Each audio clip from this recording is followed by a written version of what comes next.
अस्सलाम वालेकुम वरहमतुल्लाहि वबरकातुहू। Hello everyone, how are you? I hope you are all fine. So we have to start our Urdu class. तो आज हमारी जो क्लास है वो कौन सी है? उर्दू की है। आज हमारा उर्दू का टर्न है, तो इसलिए आज हमारी उर्दू की क्लास है। चलिए स्टार्ट करते हैं अपनी उर्दू की क्लास। सबक नंबर 13, मामून का बचपन। इसको हमने रीड कर लिया है, इसका हमने बुक वर्क भी कंप्लीट कर लिया है, बट अभी इसमें क्या रह गया है हमारा? अभी इसमें अल्फाज मानी और इसके क्वेश्चन आंसर अभी करने बाकी हैं। तो चलिए स्टार्ट करते हैं। सबसे पहले हमें करना है अल्फाज मानी, ठीक है। अल्फाज मानी यानी जैसे हम हमेशा करते हैं, हमें सबसे पहले क्या करना होता है, हम यहाँ बीच में लाइन खींचते हैं, यहाँ साइड में इस तरह से लाइन खींच लेते हैं और वन साइड हमें लिखना होता है अल्फाज और सेकंड यानी अदर साइड हमें लिखना होता है मानी। इस तरह से भी मानी लिख सकते हैं आप, इस तरह से भी लिख सकते हैं, कोई हर्ज नहीं है। तो चलिए इसी तरह से आपको करना है। आपको लाइन का ज़रूर ख्याल रखना है, इस तरह से लाइन खींचकर आपको करना है, ठीक है। तो सबसे पहला हमारा जो अल्फाज है वो क्या है? एहतराम। एहतराम मीन्स इज़्ज़त, किसी की हम इज़्ज़त करते हैं उसे कहेंगे एहतराम। बैद रसीद करना, लकड़ी से मारना, यानी लकड़ी मारना या लकड़ी से मारना एक ही बात है। आपने देखा होगा अक्सर पुराने टीचर्स के पास लकड़ी की छड़ी हुआ करती थी, जिससे वो बच्चों को गलती पर सज़ा दिया करते थे। ज़हीन कहते हैं होशियार यानी अक्लमंद। नाक में दम करना, शरारत करना, यानी हद से ज़्यादा जो शरारती होते हैं और वो परेशान करते हैं, तो कहते हैं ना कि नाक में दम करके रख दिया, वही। अखलाक, अखलाक है खुल्क की जमा यानी कि आदात, आदत और आदात। खौफज़दा होना, डर जाना। सीरत, आदत।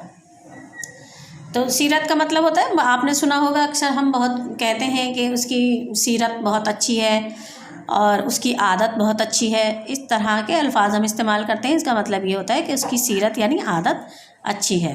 देन हमें ये देखना होता है, इसको आपको लिखना नहीं है, सिर्फ मैं आपको एक बार समझा रही हूँ कि इसमें सही तलफ़ुज़ से पढ़िए। कभी कभी क्या होता है कि जब हम पढ़ते हैं तो ज़ेर ज़बर वग़ैरह की वजह से हम ज़बर वाला लफ्ज़ ज़ेर में या पेश में पढ़ जाते हैं, तो हमें मालूम नहीं होता कि इसमें ज़ेर आएगा या ज़बर आएगा। तो इसी तरह से यहाँ तलफ़ुज़ दिया हुआ है, ज़ेर ज़बर लगाकर आपको दिखाया गया है कि किस वर्ड को, किस अल्फाज को किस तरह पढ़ते हैं। जैसे तिलावत, यहाँ आपको ज़बर दिखाई दे रहे हैं।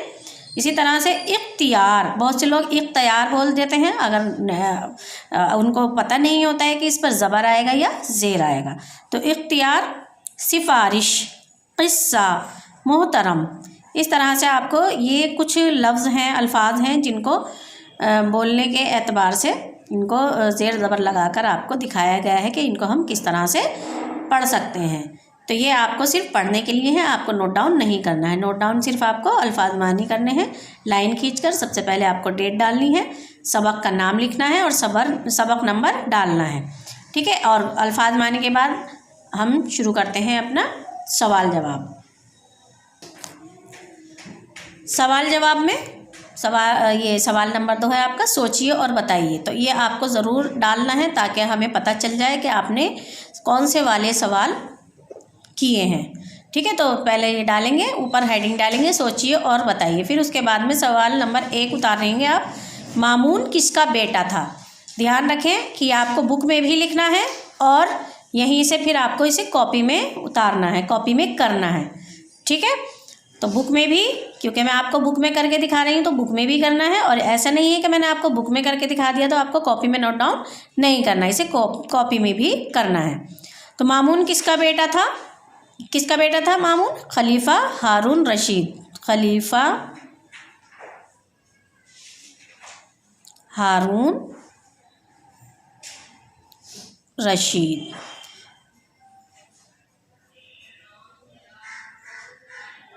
खलीफा हारून रशीद का बेटा था। तो ये क्योंकि वन वर्ड टाइप हमसे सवाल पूछा गया है, तो हम उसी में आंसर देंगे।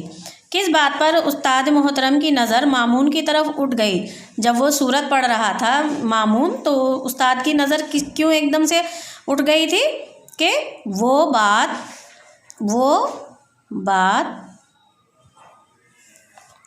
क्यों कहते हो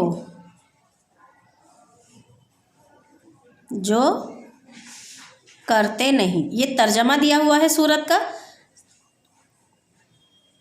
जो करते नहीं।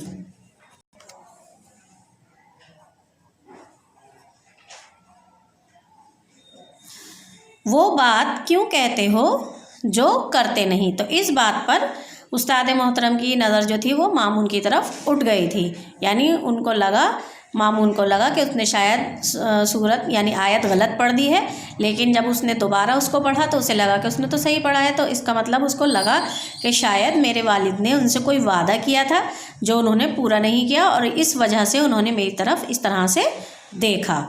तो मामून से मिलने कौन आया था? मामून से कौन मिलने आया था? मामून से मिलने वज़ीर जाफ़र आए थे, यानी, और ये वज़ीर जाफ़र कौन थे? ये हुकूमत के वज़ीर थे। तो हम यहाँ लिखेंगे हुकूमत के वज़ीर जाफ़र। हुकूमत के वज़ीर जाफ़र, यहाँ हम पूरा भी कर सकते हैं इसे और इतना छोड़ भी सकते हैं। मिलने आए थे, ठीक है। तो हुकूमत के वज़ीर जाफ़र मिलने आए थे। ये हमारे तीनों सवालों के जवाब कंप्लीट हो गए हैं। अब देखेंगे हम तहरीरी मश्क। जब आप लिखेंगे इन सवालों को तो नीचे इस हेडिंग को ज़रूर डालेंगे तहरीरी मश्क, यानी हमें दोनों में फ़र्क पता चल जाएगा कि वन वर्ड टाइप से क्वेश्चन है और ये हमारे तफसीली जवाब हैं जो जिनका आंसर बड़ा या छोटा कुछ भी हो सकता है। तो ठीक है, तो इसका जवाब लिखने की इंशाल्लाह कोशिश करते हैं। खलीफा हारून ने उस्ताद मोहतरम से क्या वादा किया था? तो क्या वादा किया था खलीफा हारून ने उस्ताद मोहतरम से? उस्ताद मोहतरम ने कुछ लोगों की सिफारिश की थी जिसे खलीफा हारून ने मंजूर भी कर लिया था। तो हम इसका जवाब किस तरह से लिख सकते हैं? तो इस तरह से हम जवाब को लिख सकते हैं कि खलीफा हारून ने उस्ताद मोहतरम से कुछ लोगों की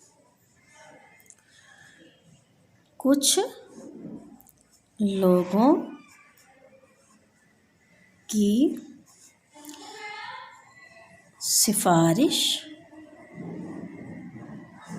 मंजूर करने का, यहाँ लिख लेंगे हम, वादा किया था। ठीक है, खलीफा हारून ने उस्ताद मोहतरम से कुछ लोगों की सिफारिश मंजूर करने का वादा किया था। तो ये आपको इसी तरह से अपनी कॉपी में भी नोट डाउन करना है और बुक में भी करना है। सवाल नंबर 2 है, खलीफा अपने बेटे मामून की किस बात पर खुश हुए? किस बात पर खुश हुए थे? उनकी अक्लमंदी पर, उनकी दानाई पर खुश हुए थे, क्योंकि उन्होंने अपनी अक्ल से ये समझ लिया था कि शायद मेरे वालिद ने उस्ताद मोहतरम से कुछ देने का वादा किया है, इस वजह से वो खुश हुए थे उनकी अक्लमंदी पर। तो खलीफा अपने बेटे मामून की दानाई, दानाई कहते हैं अक्लमंदी, दानाई पर खुश हुए। खलीफा हारून अपने बेटे की दानाई पर खुश हुए। सवाल नंबर 3 है, मामून ने उस्ताद मोहतरम की शिकायत क्यों नहीं की? क्यों नहीं की थी? क्योंकि उस्ताद के पढ़ाने से, सिखाने से बहुत सारे फ़वाइद होते हैं। अगर उस्ताद की मार सह ली जाए, यानी उस्ताद जो हैं किसी न किसी गलती पर ही आपको मारते हैं या फिर डांटते हैं, लेकिन इसका मतलब ये नहीं है कि उनकी शिकायत कर दी जाए, क्योंकि अगर शिकायत करेंगे तो उस्ताद फिर आगे कभी आपको गलती पर भी नहीं डांटेंगे, इसका मतलब फिर आपका ही नुकसान होने वाला है। तो इसलिए मामून ने उस्ताद की शिकायत नहीं की थी। क्योंकि यहाँ हम क्योंकि से लिखेंगे। क्यों से बनता है क्योंकि मामून जानता था कि उस्ताद के अदब सिखाने से उसको बहुत फ़ायदा होगा। तो हम लिखेंगे इसको बहुत फ़ायदा होगा।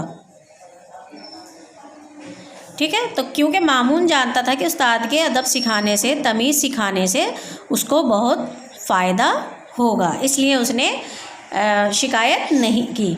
क्योंकि अगर वो शिकायत कर देता तो उस्ताद फिर आगे से उसे कभी डांटते ही नहीं, अगर उसकी गलती भी होती तो इसका मतलब उसकी जो तरबियत हो रही थी उसमें फिर कमी रह जाती। मामून की सीरत से हमें क्या सबक मिलता है? क्या सबक मिलता है मामून की सीरत से? कि हमें भी अपने उस्ताद मोहतरम की इज़्ज़त करनी चाहिए। तो हम लिखेंगे मामून की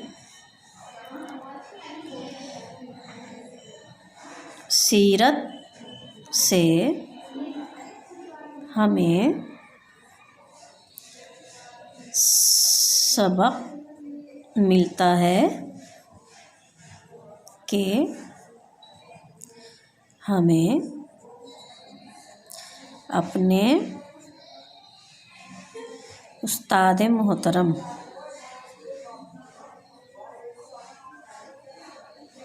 की इज़्ज़त करनी चाहिए। ठीक है, तो हमें भी अपने उस्ताद मोहतरम की इज़्ज़त करनी चाहिए और उनके इशारों को समझना चाहिए। ये भी हम आगे इसके लिख सकते हैं, इतना भी काफ़ी है।